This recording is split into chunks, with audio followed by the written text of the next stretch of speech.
Olá, tudo bem? Estamos no nosso tema número 7 da nossa Semana da Esperança, com o título O Fim do Grande Conflito. Vamos orar? Grande Deus, nosso Pai, nos abençoa no estudo da Tua Palavra, nos dê sabedoria, livra-nos do mal, em nome de Jesus. Amém. Se você tem aí a sua Bíblia, eu convido você a pegar e abrir em Apocalipse, capítulo 12. Pegue aí a sua Bíblia, Apocalipse, capítulo 12.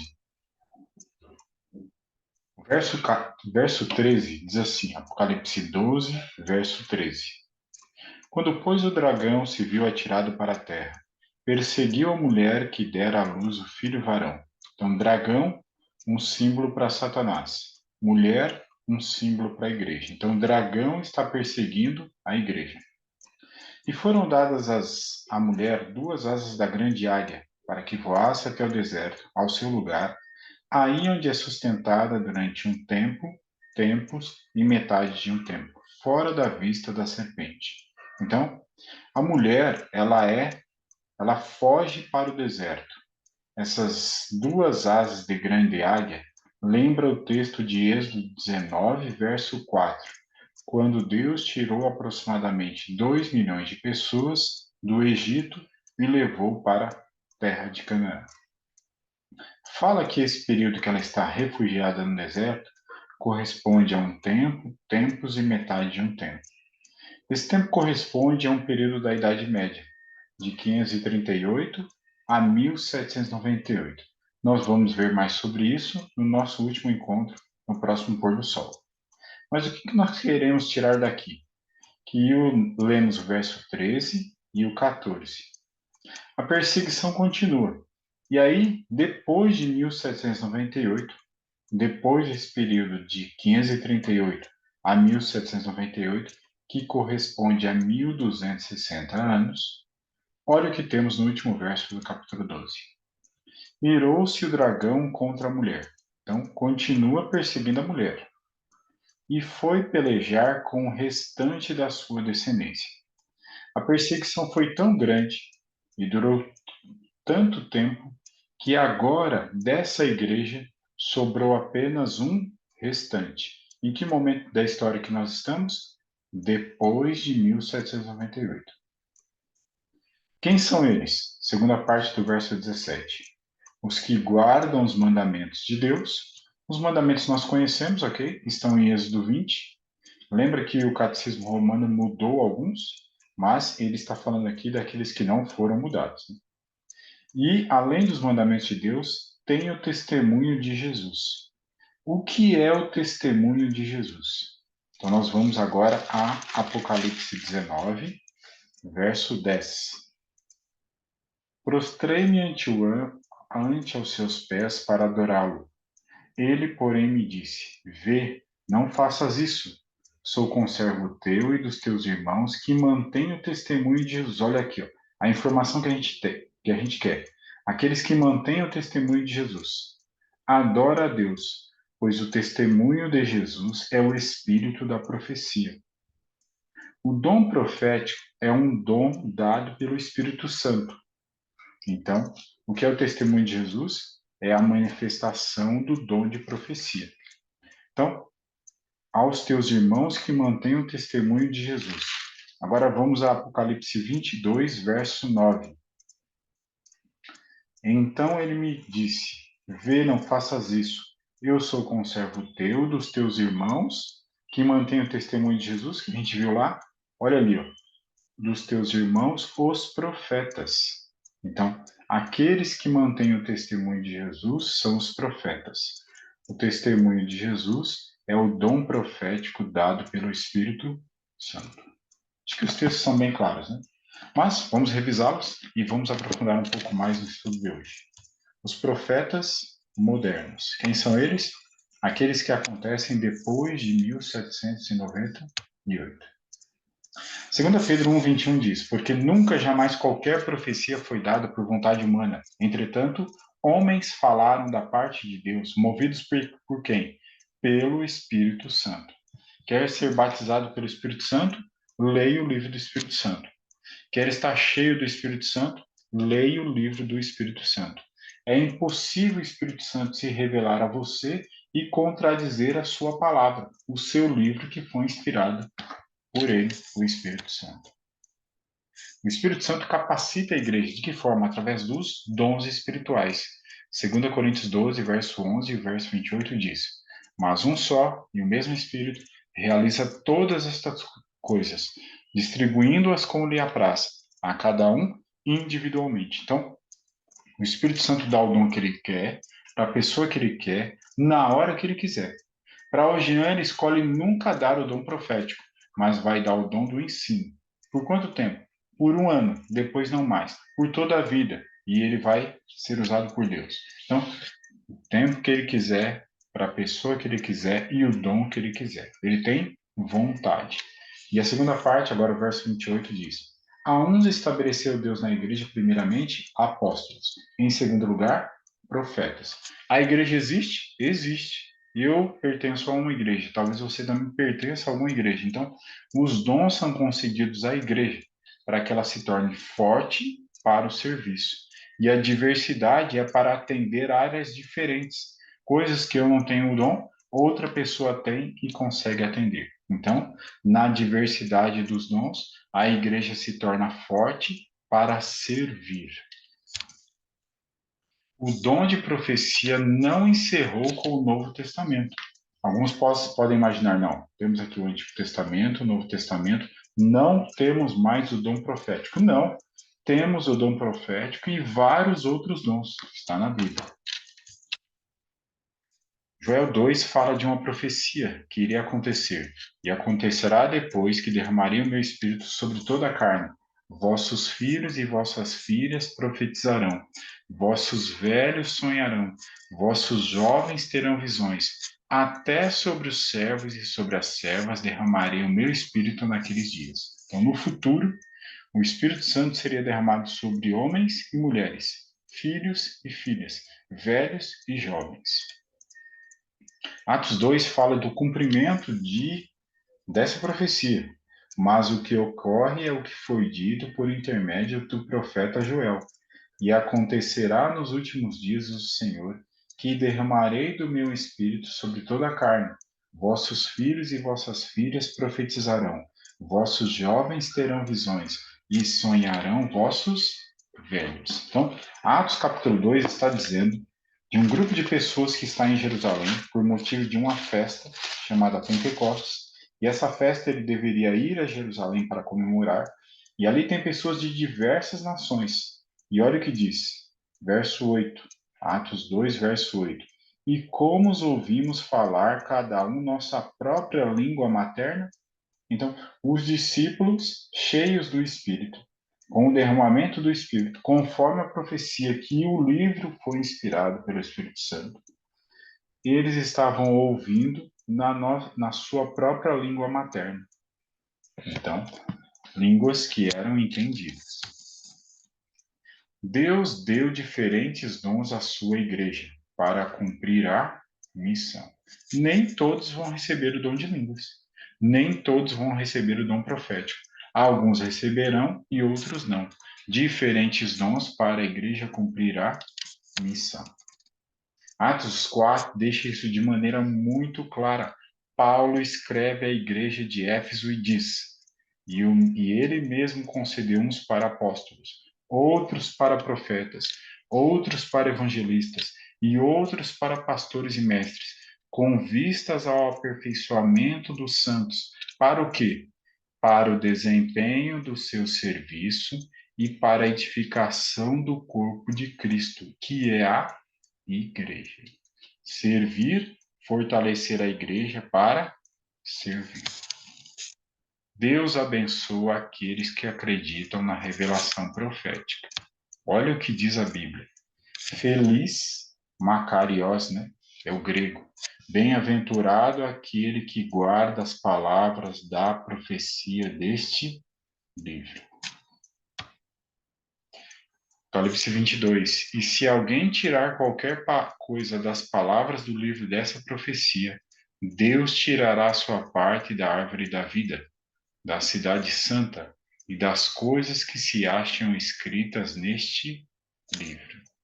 De maneira bem clara, Deus diz: você que crê na profecia é abençoado, bem-aventurado.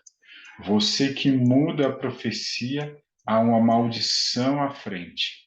Tirar a sua parte na árvore da vida, da cidade santa e das coisas que se acham neste livro. Então, a Igreja de Deus, depois de 1798, é identificada por duas características. Nós já vimos.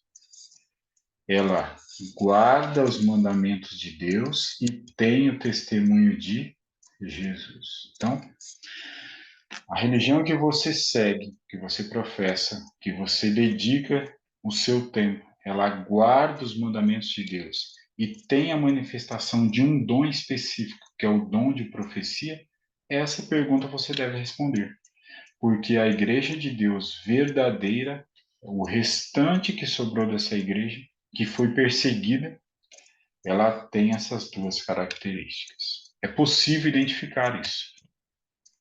O que é o testemunho de Jesus? Já vimos, né? Os dois versos, Apocalipse 19 e Apocalipse 22. Teus irmãos que mantêm o testemunho de Jesus, teus irmãos os profetas. O testemunho de Jesus é o espírito da profecia, é o dom profético. A Bíblia também nos adverte contra falsos profetas. Então, há verdadeiros? Sim. Há falsos? Também. Apocalipse 16 diz: então vi sair da boca do dragão, da boca da besta, da boca do falso profeta, 3 espíritos imundos semelhantes a rãs, porque eles são espíritos de demônios, operadores de sinais, e que se dirigem aos reis do mundo inteiro, com o fim de ajuntá-los para a peleja do grande dia do Deus Todo-Poderoso. Então, ali há a identificação de alguns que são usados pelo inimigo para operar sinais. Quando João escreve sinais, ele está falando de milagres. Ele está dizendo que os falsos também operam milagres. Ele não está dizendo que eles não acontecem. Ele diz que acontecem. Mateus 24, 24, sermão profético de Jesus. Porque surgirão falsos cristos e falsos profetas, operando grandes sinais e prodígios, para enganar, se possível, os próprios eleitos. Não vão ser sinais pequenos, vão ser grandes sinais e para enganar. Qual é a chave para identificar um falso profeta? Isaías 8. Quando vos disserem, consultai os necromantes e os adivinhos que chiureiam e murmuram, acaso não consultará o povo ao seu Deus? A favor dos vivos se consultam os mortos? Então, nós não devemos consultar os mortos, até porque não falamos com eles, falamos com o inimigo. Então, esse não é o caminho correto. Esse é o caminho dos falsos profetas. Qual é o caminho do profeta verdadeiro? Segunda parte do verso. À lei e ao testemunho. Se eles não falarem desta maneira, jamais verão a alva. Então, se não seguimos a lei de Deus, o testemunho de Deus, jamais seremos iluminados. Vamos estar andando em lugar que entendemos que é correto e não é. Não vamos ter luz. Quais são as características do verdadeiro profeta? Suas profecias quanto ao futuro se cumprem completamente. É o mínimo que se espera, né? Não induz o povo a se afastar de Deus. Então, se o profeta é de Deus, não vai conduzir as pessoas para longe de Deus. Então, se ele está cheio do Espírito, não vai ficar distante do livro do Espírito Santo. Fala o que Deus lhe pediu para falar e não o que ele quer dizer. Então, é de acordo com a vontade de Deus, não com a vontade do profeta. Fala guiado pelo Espírito Santo. Até já vimos esse verso. Reconhece e aceita a encarnação de Cristo. Jesus não era simplesmente um curandeiro, um grande palestrante, não. Ele era Deus conosco. E a sua vida apresenta os bons frutos do seu caráter. Então, o que é o dom profético? É como um telescópio. O telescópio coloca estrelas no céu telescópio coloca estrelas no céu? Não. Inclui coisas na palavra de Deus? Não. O telescópio ajuda a vermos as estrelas que já estão lá. Então, o dom profético coloca palavras na palavra de Deus? Não, mas ajuda-nos a entender melhor a palavra de Deus. É como um telescópio. Não coloca estrelas no céu, mas ajuda a vê-las de uma melhor maneira. Muito claro essa ilustração. A igreja no tempo do fim será acompanhada pelo dom profético. E acho que isso já está bem claro para nós, de acordo com a Bíblia, né? Hoje vamos falar de uma profetisa moderna. O nome dela é Ellen White, americana. Ela escreveu sobre religião, educação, saúde, relações sociais, evangelismo, profecias, publicações, nutrição, administração e muito mais. Ela não inclui palavras na palavra de Deus, mas ela ajuda a vermos melhor. Ela recebeu 2.000 sonhos e visões. Escreveu 5.000 artigos e 26 livros. É a escritora americana mais traduzida. Não é uma santa. Teve 4 filhos, 2 faleceram. Então, pessoa que teve desafios na vida. Além dos Estados Unidos, ela trabalhou na Europa e na Austrália como missionária. A vida de milhares de pessoas foi mudada através de seu ministério. Ela faleceu em julho de 1915, mas os seus escritos continuam falando. Entre eles, nós temos este que eu ganhei aonde trabalho. É este aqui, ó, o livro O Grande Conflito. Então, ela faleceu, está no pó da terra, fazendo o quê? Aguardando a volta de Jesus. É uma santa? Não. Oramos em nome de Ellen White? Também não. Ela é uma pecadora como eu e você, que recebeu um dom do Espírito Santo, que é o dom profético. Então, você pode e deve pesquisar mais sobre ela. Temos aqui, ó, o Centro White, que é um centro de pesquisas dos escritos de Ellen White. Temos uma outra opção aqui também, ó, todos os livros. Ali para você baixar, para você ouvir, para você tirar todas as suas dúvidas. Antes de ouvir o Jean, você também deve ver, ouvir com seus próprios olhos. Ellen White é a maior manifestação do Espírito Santo nos últimos 1.900 anos. Cheia do Espírito, escrevendo a sua vontade? Não, escrevendo as vontades de Deus, a vontade de Deus. Ela que escolheu isso? Não, ela foi escolhida por Deus. Olha o que ela escreve sobre saúde, como faz muito sentido. 1 grama de prevenção vale mais do que 1 quilo de cura. O livro dela, Mensagens Escolhidas. Então, melhor do que a cura é o quê? É se prevenir. É se prevenir.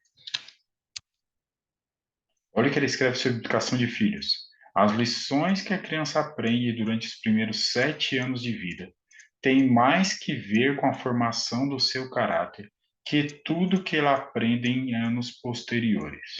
O nome do livro? Orientação da Criança. Todos esses livros estão à disposição naqueles 2 sites. Todos. Todos. Então, primeiros anos da criança, ela está sendo educada, e isso tem mais valor do que tudo que ela vai aprender depois. Ensino infantil, educação fundamental 1, 2, ensino médio, graduação, pós-graduação, especialização, alguma especialização já é pós-graduação, mestrado, doutorado, pós-doutorado, tem algo mais valor do que isso, embora isso também seja importante, os primeiros anos. Iremos rejeitar as mensagens do dom de profecia? A minha e a sua decisão é examinar todas as coisas e reter aquilo que é bom. É a manifestação do Espírito Santo, eu aceito o Espírito Santo. 1 Tessalonicenses 5 diz: Não desprezeis as profecias, julgai todas as coisas, retende o que é bom. Crede no Senhor vosso Deus e estareis seguros. crede nos seus profetas e prosperareis. Aceite e agradeça as mensagens dos profetas de Deus. Se essa mensagem foi uma bênção em sua vida, se trouxe a você alguma iniciativa para pesquisar mais, compartilhe com outras pessoas. Prepare a você e a outros para a vinda do Senhor que se aproxima. Eu já o convido para o nosso último encontro, no próximo pôr do sol, para que finalizemos essa semana com o título O Fim do Grande Conflito. Vamos orar? Grande Deus, nós agradecemos pela Tua palavra. Agradecemos pela manifestação do Espírito Santo. Pedimos que nos batize diariamente com o Seu Santo Espírito, através do livro do Espírito Santo. Em nome de Jesus. Amém.